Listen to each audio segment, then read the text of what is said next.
మొత్తం 25 రాష్ట్రాలలో ప్రజల కోసం ప్రాణ త్యాగం చేయడానికి సిద్ధమై పాదయాత్ర చేశాడు. మరి అలాంటి నాయకుడి దేశానికి ప్రధానమంత్రి కావాలన్నా? హెలికాప్టర్లో తిరుక్కుంటూ విదేశీ పర్యటనలు చేసుకుంటూ గంటకు డ్రెస్సులు మార్చుకుంటూ చెప్పిన అబద్ధం చెప్పకుండా జనాలను వంచిస్తున్న నరేంద్ర మోడీ ఈ దేశానికి ప్రధానమంత్రి కావాలన్నా? ఈ దేశంలో ఉన్న యువకులారా మీరు ఆలోచన చెయ్యండి. ఎందుకంటే పదే మోడీ గారు అంటున్నారు परिवार है कांग्रेस। भैया राहुल भैया, मैं एक बात साफ मैं कहना चाहता हूं, आने वाले चुनाव नहीं है, ये लड़ाई है। ये लड़ाई दो परिवारों के बीच का लड़ाई है। एक परिवार नरेंद्र मोदी परिवार, दूसरे परिवार गांधी परिवार। नरेंद्र मोदी जी के परिवार में ईवीएम है, ईडी है, इनकम टैक्स है, सीबीआई है। ये चार और नरेंद्र मोदी जी का परिवार है। हमारी परिवार शहीद हुए इंदिरा जी, हमारी परिवार शहीद हुए राजीव गांधी जी, हमारी परिवार। जो प्रधानमंत्री राष्ट्रपति पदवी त्याग किए वीर वनिता सोनिया जी, हमारी परिवार। देश के लिए जान का कुर्बानी देने के लिए तैयार हो गए राहुल जी, हमारे परिवार।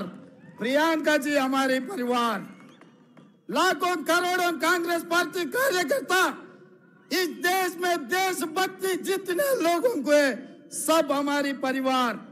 ये परिवार में देखेंगे नरेंद्र मोदी परिवार जीतेगा या गांधी परिवार जीतने वाले देश के लिए शहीद हुए परिवार इस लड़ाई में जीतने वाले हम देखेंगे।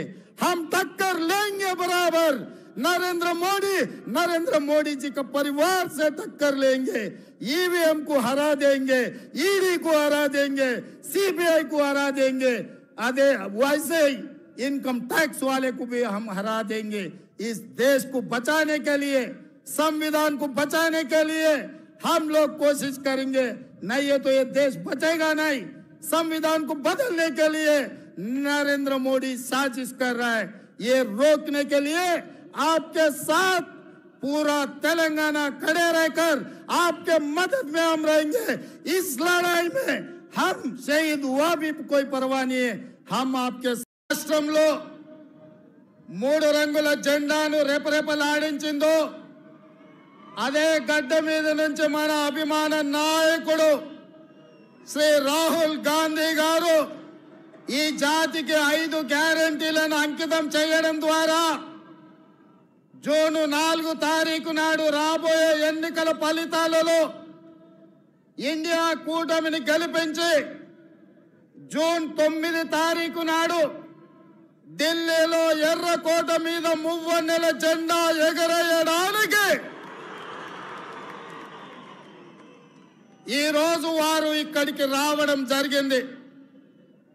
మిత్రులారా, ఉత్తర తెలంగాణ నుంచి గోదావరి నది, దక్షిణ తెలంగాణ నుంచి కృష్ణా నది పోటెత్తి తుక్కుగూడలో సునామీని సృష్టిస్తే ఎట్లా ఉంటుందో, వందలు వేలు లక్షలలో కాంగ్రెస్ పార్టీ కార్యకర్తలు రాజీవ్ గాంధీ ప్రాంగణం తుక్కుగూడలో కదము తొక్కితే ఆనాడు బీఆర్ఎస్ ను తుక్కుగా ఎట్లా తొక్కిండ్రో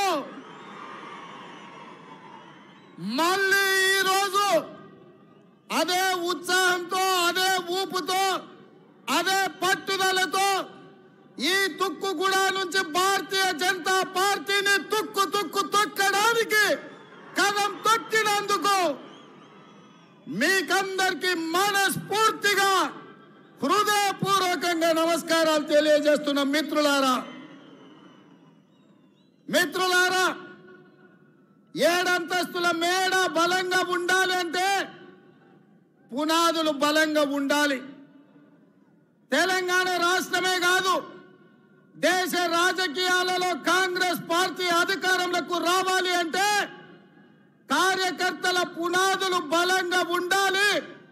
తండాలలో, గూడాలలో, మారుమూల పల్లెల్లో పట్టణాలలో మీలాంటి లక్షలాది మంది కార్యకర్తలు కాంగ్రెస్ పార్టీ సైనికులై 100 అంతస్తుల మేడలను నిర్మించాలన్నా మీరు సైనికులుగా నిలబడి కొట్లాడినప్పుడే పార్టీ నిలబడుతుంది. ఎన్ని కష్టాలు వచ్చినా, ఎన్ని నష్టాలు వచ్చినా, ఎన్ని కేసులు పెట్టినా, ఎంతమంది జైల్లో పెట్టినా మీ రక్తాన్ని చెమటగా మార్చి మీ ఊపిరినైనా వదిలిండ్రు గాని ఈ మువ్వన్నెల జెండా వదలలేదు. మీ శ్రమతోనే, మీ కష్టంతోనే, మీ త్యాగంతోనే ఈ తెలంగాణ రాష్ట్రంలో ఇందిరమ్మ రాజ్యం ఏర్పడ్డది. ఇందిరమ్మ రాజ్యంలో సోనియమ్మ ఇచ్చిన సంక్షేమాలు 6 గ్యారంటీలను ఇవాళ మనం అమలు చేస్తున్నాం. సోదరులారా, ఇవాళ మిత్రులారా, ఈ తెలంగాణ స్ఫూర్తితో, ఈ వైబ్రెంట్ తెలంగాణ నినాదంతో జాతీయ స్థాయిలో నరేంద్ర మోడీ గారు ఏదైతే గుజరాత్ మోడల్ అంటుండో, గుజరాత్ మోడల్ మీద వైబ్రెంట్ తెలంగాణ ఆధిపత్యాన్ని చూపిస్తుంది, అభివృద్ధి పదం వైపు ఈ దేశాన్ని నడిపిస్తుందని ఈ సందర్భంగా సవినయంగా తెలియజేస్తున్న మిత్రులారా, ఇవాళ ఆలోచన చేయండి. భారతీయ జనతా పార్టీ వాళ్ళు మాకు అవకాశం ఇవ్వండి అంటారు. నేను అడుగుతున్న భారతీయ జనతా పార్టీ నాయకులను, 10 సంవత్సరాల నుంచి మీ పార్టీ, మీ నాయకుడు నరేంద్ర మోడీ గారు ఈ దేశంలో ప్రధానమంత్రిగా ఉన్నాడు. నిరుద్యోగ యువకులకు ప్రతి సంవత్సరం 2 కోట్ల ఉద్యోగాలు ఇస్తా అన్నారు. 10 ఏళ్లలో 20 కోట్ల ఉద్యోగాలు ఇవ్వాలి. మరి ఇవాళ నేను అడుగుతున్న సిగ్గులేని కిషన్ రెడ్డిని పార్లమెంటులోనే ప్రశ్న అడిగితే